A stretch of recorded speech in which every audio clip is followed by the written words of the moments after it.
Kept in the Dark, a novel by Penny Hancock. Chapter 2. Saturday. Sonia. Living by the Thames, you get used to its sounds and secrets. The lifeboats that race up and down, trailing wake behind them. You get used to the number of bodies dredged from its depths. The way it flows one way, no return, though it fills and empties twice daily. To move away from it leaves you severed from the essence of things. My time with Greg and Kit in the country was a dead time. I longed for the city, for its grime and anonymity. Away from London, I often woke at night, convinced that the river still flowed down below me. I would take a while to orientate myself, even after we'd been there many years. To register that I was a grown woman with a husband and a child, out of town. Then reality snapped into place, and acres of loss opened within me. When we returned to the river house, 5 years ago, the furniture was covered in dust sheets. My mother believes in preserving things. She folds clothes into suitcases for the winter, interleaved with layers of tissue paper.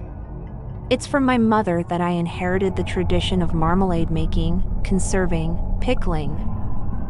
I always felt those dust sheets, however, were less a way of protecting her furniture than a sign of her hidden reluctance to pass the house on to me. Inheriting the house at my father's behest seemed like a blessing. But no blessing comes without its cost. My mother needs me near her now, to fetch and carry, to listen and endure. But she never really wanted me in her house, as she's at pains to remind me. It's not quite light when I wake the next morning. There's the fut-fut-fut of a launch on the river. I want to lie here and cherish this feeling. A kind of fullness. A completion. It's like the night after you give birth and stare at the baby you have brought into the world. It's like the moment you know you both feel the same towards each other. Made more precious, now you know how rare these instances are.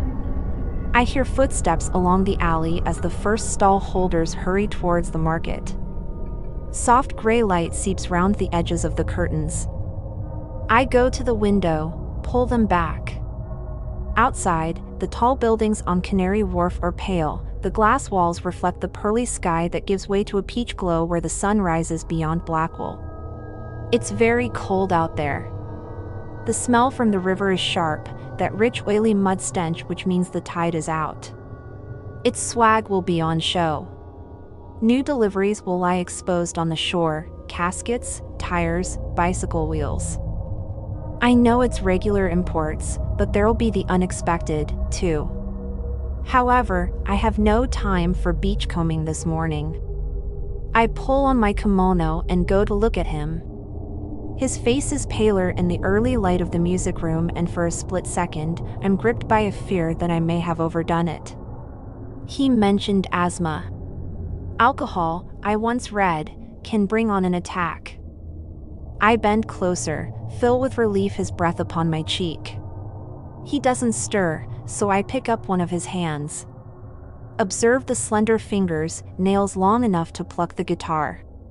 One has caught on something and is torn slightly. Pink skin on the pads of his fingers like a child's. No coarse dark hair on the back of his hands, just a few golden filigree threads which catch the light. On his forearm a race blue vein. I run my finger along it, watching the rise and fall of the blood as I push. Seb's arm had the same vein, most prominent when he was exerting strength, as he grasped a painter that he'd thrown around a mooring ring. As he hauled himself up the pilings, or as his iron grip closed around my wrists. I drop Jez's arm and look at his face. He must have inherited his pale brown skin from his French-Algerian father. A square chin, turned up slightly, the stubble so soft, so slight, a faint dusting of black specks beneath his skin. As I drag my lips over it, I can barely feel it. I'm back with Seb. My nose, buried into his neck, smells the combination of smoke and male perspiration for the first time. Feels the ridges and valleys of his body through his shirt. When I've had my fill, I must continue as normal. My mother's expecting her Saturday morning visit and will become difficult if I miss it. If I go now, I can be back here before Jez wakes. He's in a deep sleep and, if I know anything about teenagers, will stay that way for most of the morning. I gave it him for another minute as he turns, resettles himself. Then, reluctantly, I slip away. Outside, the early morning sun is bright, though the air's so cold it burns my throat as I breathe. Frost glints on the alley walls and I feel the crunch of ice underfoot. Residue from the tide that must have been so high in the night it came over the footpath. Only a week ago there was still snow on the ground. I caught a glimpse through the almshouse railings, a cluster of snowdrops that had come through a small circle of grass where the snow had melted. The brilliant white of their bowed heads against the unexpected green took my breath away and I hurried home to find my camera. By the time I came out again, the light had gone and the next day the snow had turned to slush. I was afraid the loss of that image would pluck at my brain. It's something I've got to guard against. Regrets burrowing in and feeding off me. My mother's retirement home is a 10-minute bus ride away. She moved here when she could no longer manage the river house, when her mind started to slip, her body to give up on her. I hurried down the softly carpeted corridor, trying not to inhale the mix of cooking aromas from the separate flats. Max, who visits his own mother and has become a kind of friend, appears from number 10. He waves a cheery good morning, so I wave back. I sometimes wonder if Max thinks I'm single and would like to get to know me better. In some ways it would be fun to flirt, but I have Greg. My husband. Whatever that word means. I brought you your paper and some gin. I hand my mother a bag that also contains the incontinence pads I buy for her. It is a matter of delicacy that we never refer to these. I press my lips briefly against her dandelion fluff hair. That I should have to bend to kiss my own mother upsets me, this once capable woman who stood half a head taller than I do. She doesn't greet me when I step inside her flat, but turns her back to me and asks if I'll have coffee. Then she starts on about the other residents. They started a film club in the lounge. But the things they choose. Such rubbish. Why don't you make a suggestion yourself? They wouldn't listen. I know, from the TV they prefer. They'd rather watch ballroom dancing than a decent drama. What about Oliver? He seems pleasant. Oh, he's an old bore and so effeminate. I think that if she met a new man to share her life with, my mother might become more forgiving. That we might talk more as I imagine other mothers and daughters talk. I settle into one of her chintz armchairs and let the sunlight from her French windows warm my lap, thaw my frozen lips. Mother works her way towards the sideboard where she sets out cups and saucers and a coffee percolator, one shrunken hand on the sofa back, the other against the wall to steady herself. It's early. You can't have had breakfast. I've coffee but nothing else to offer you. Unless you want grape nuts. But I know you sneer at grape nuts. I'm fine, thank you. I'll pick up something on my way home. Of course your father introduced me to grape nuts. He advised leaving them at least half an hour to soak in milk before eating. Yes. I remember. If I'd a proper-sized freezer as I did in the river house, I could stock up on pastries. As it is, I can offer you a Garibaldi. But that's all. It's time to change the subject. New drugs, Mother? There's a silver pill box on the tray where she keeps her medication, one I haven't seen before. The doctor's giving me those from my sleep, she says. The cocotamol's okay for the pain, but I have terrible nights. Yes. You said. You've no idea what it's like to wake in the small hours. Not to be able to drift off again. I do know, of course. Those eternal nights when nothing will still the soul. They've come back lately, since Kit left and Greg spent so much time away. I lie and fret. I worry for you, Mother, how I will manage your deterioration when there's so little love to sustain us. I worry for Kit, out in the world. And anxiety grips me when I think that you will let Greg win and take the river house from me. My mother pours coffee, her back to me. I sense her shoulders stiffen. Her white perm bobs softly. I flinch. I know what's coming. I don't sleep because I worry for the river house. The windows need replacing. The roof. And then there's your voice consultancy. What do you mean? Greg can't approve of those sessions you arrange in the house? Of course he approves. He helped me set it up. You know that. I don't know what your father would have said. The comings and goings day and night. It isn't the way to run a business, letting people poke about in your home.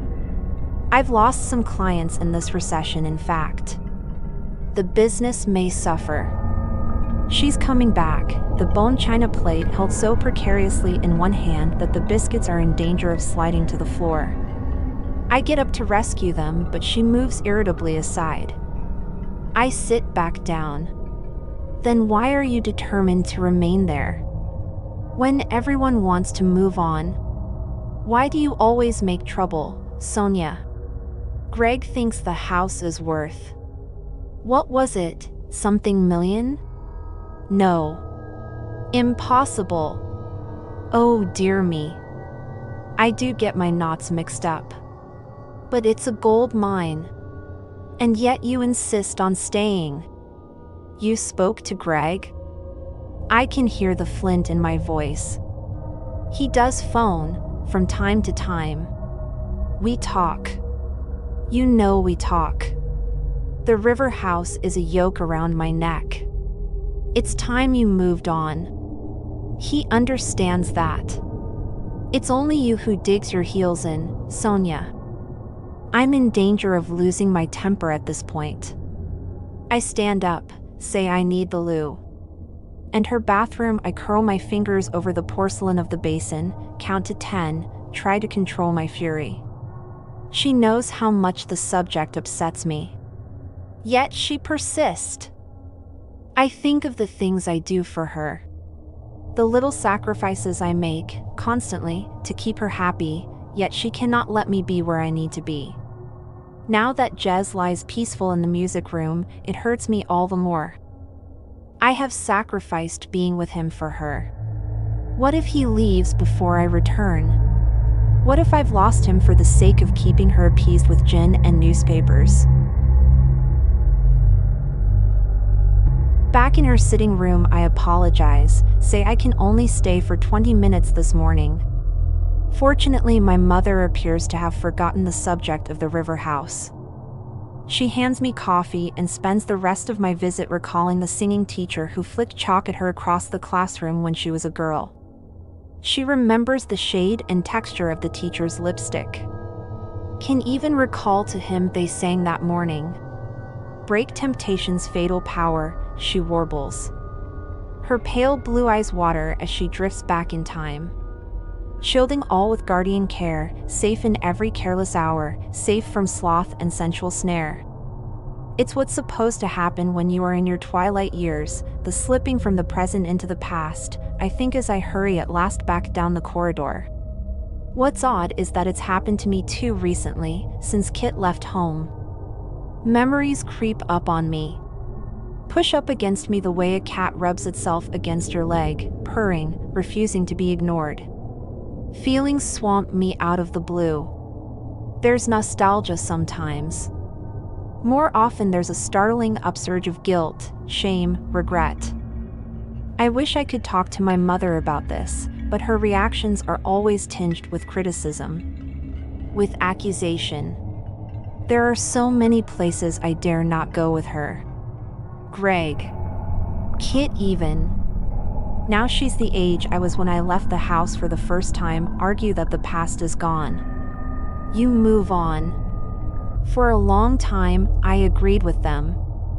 After all, I'd been a student, worked as an actress. I'd married Greg, had a daughter, and set up my own business. The past had been erased. Sometimes I reel at the number of years that have flowed away. But recently I've come to know that time does not pass, it folds. As the river loops back upon itself in Greenwich, so some distant years seem closer than those that have only just passed, and forgotten moments shove their way back in. It is, for example, a shock, a marvelous one, that I awoke this morning with the same sensation I had at 13 when Seb and I first kissed. A revelation that the desire I had then, to feel his eyelashes against my fingers, my tongue against his lips, is still in me. Time has fallen away, a dust sheet slithering to the floor, to reveal what had always been beneath.